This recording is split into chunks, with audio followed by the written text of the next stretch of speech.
Баршаңызға сәлем достар, каналыма қош келдіңіздер. Бұл видеода сіздерге қолтық астын тез әрі оңай ағартуға арналған үй рецепттерімен бөлісемін.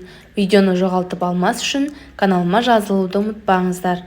Егер қолтықтардағы тері қарайған болса және терінің басқа түстерінен өте ерекшеленсе, ақауды халықтық емдеу әдістерімен жоюға болады.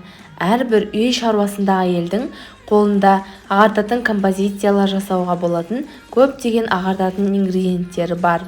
Үйдегі скрабтар қан айналымын белсендіреді және жасушаларды жаңартады.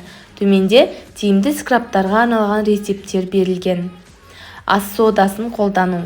Бұл зат косметологияда шашты тістерді, тырнақтарды ағарту үшін жиі қолданылады.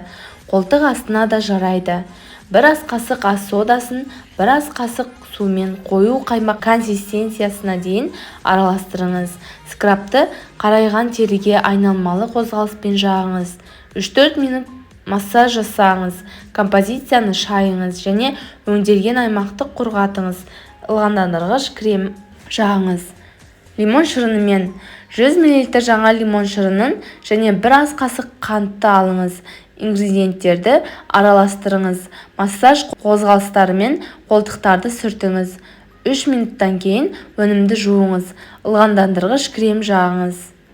Белсендірілген көмірмен және балмен. Көмір тамаша ағартатын күшті сорбент.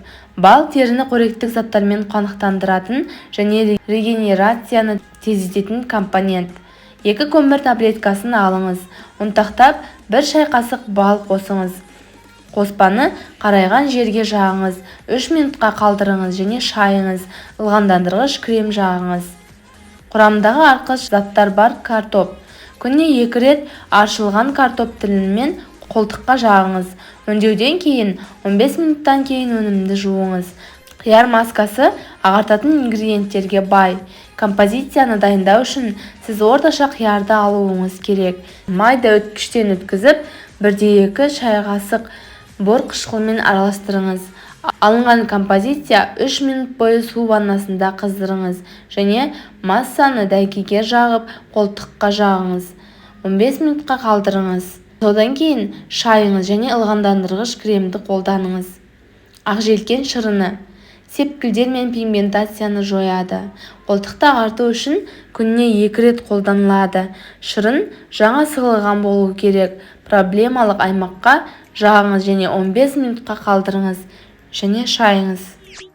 Сіздермен бөліскім келген осылар еді достар.